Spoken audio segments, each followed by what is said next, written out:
This is with Pierre de Bruyn, Namibia head coach. Congratulations on achieving ODI status, first ODIs for Namibia since the 2003 World Cup. A very historic day for you guys. You had the simplest equation coming into today of all the teams win, and you had ODI status, and you achieved that with a record score for Namibia. How does it feel? It's an amazing feeling. You know, we played some good cricket throughout the tournament. We've been very consistent in the way we played. And today for us was just really an opportunity to showcase what we're about. And as you mentioned, we've broken records and we're in the final. So I'm just really proud of the guys. Stefan Bard, JP Kutsa with a mammoth second wicket partnership, each of them scoring centuries. And as has been the case at certain times this week, the conditions have played a big factor depending on which way the wind is blowing, and you guys used that to your advantage today to get to the 396 total. How much of a factor was being accustomed to these home conditions and using that to your advantage? Look, it's played a role, but I think for anyone, for any team, if you play the conditions well, if you summarize it properly, you know you can have an advantage. But you know, the way they've played, the way they summarized the conditions for me was exceptional. JP Kutsa, that knock was one of the best knocks I've seen in a long time, and that partnership was one that, you know, after 20 overs we were 78 for 1, and the way they just controlled the innings for me was really mature and very intelligent. So yes, the conditions played a role, but we lost the toss again. It's 4 tosses in a row that we've lost, and we managed to get a fantastic score on the board. Namibia, in some ways, is almost a forgotten associate in Africa. Everybody historically has had so much focus and attention on Kenya, and even in some ways in recent years, Uganda has gotten quite a bit of attention at under 19 level. Nigeria took the qualifying spot for the under 19 World Cup in the region just earlier this winter or spring, depending on which hemisphere you're in. And Namibia is almost kind of forgotten about at times. What do you think this achievement will do in terms of its reestablishing Namibia and their presence in world cricket as an ODI nation? Look, I think it is enormous for Namibia cricket right now. With a population of 2.5 million people, what we've achieved today is incredible, just to ignite and to wake cricket up again in Namibia.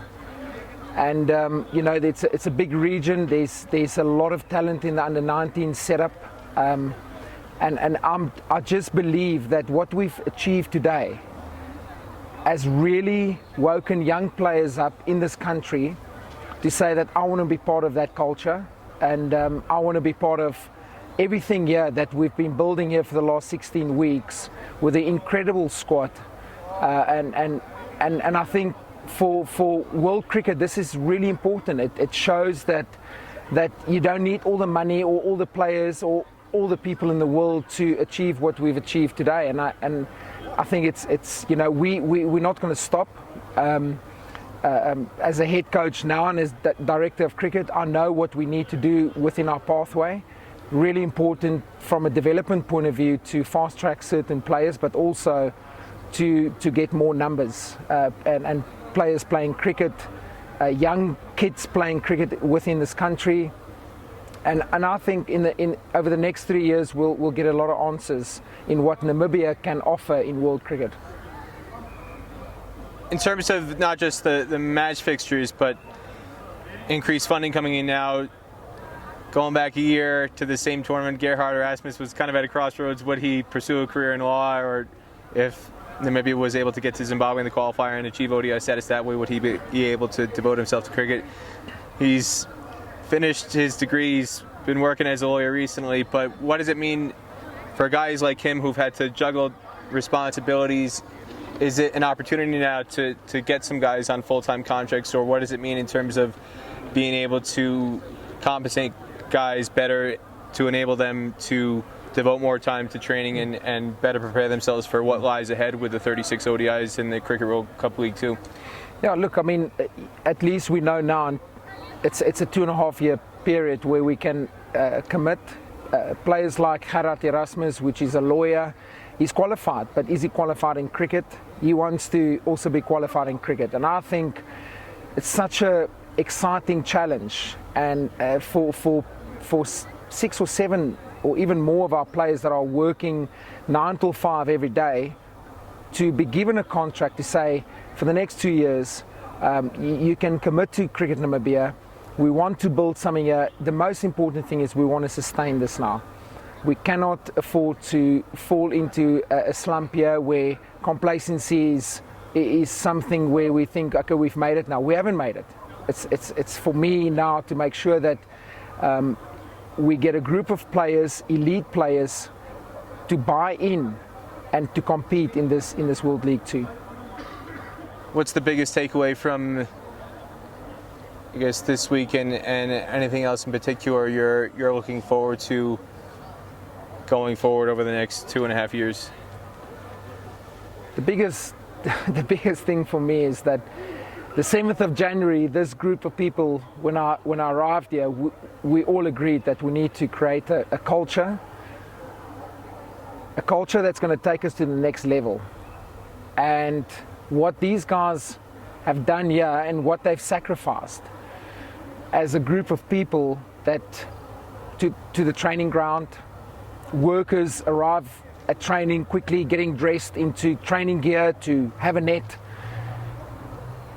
If you don't have buy-in as a coach, you can forget about creating this culture. And I believe that Cricket Namibia, 16 years later, the last time they played an ODI game, 16 years later, we will treasure this, we will hold on to this for dear life, and we're going to put structures in place within our pathway to make sure that we create opportunities for young Namibians within this country to say, I want to play for that badge. As a newcomer to the World Cricket League and the environment that's here at these tournaments, obviously crowds are not what they are at test level, and some people might say the quality of play isn't what it is in some test nations at first class level. But how would you characterize the intensity level and just the tension and the drama that builds up to the last day at an event like this? Look, I mean, I've been involved in county cricket as a head coach, assistant coach at Leicestershire. The county circuit was a hard circuit in terms of performance and the expectations from your supporters.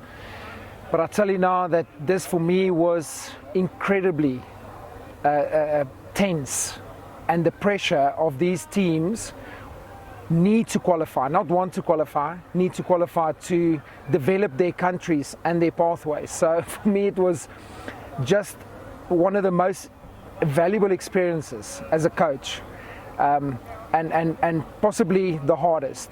I've got a fantastic mentor in Paul Farbrace, the ex-England assistant coach, which I will definitely have a discussion over the next week just to touch base again in what I've experienced and get some advice. But for me it was a hell of an experience to see how passionate these teams are in ending top 4 and know that there's a livelihood for their players. So I think the ICC is definitely on the right track to create opportunities like this.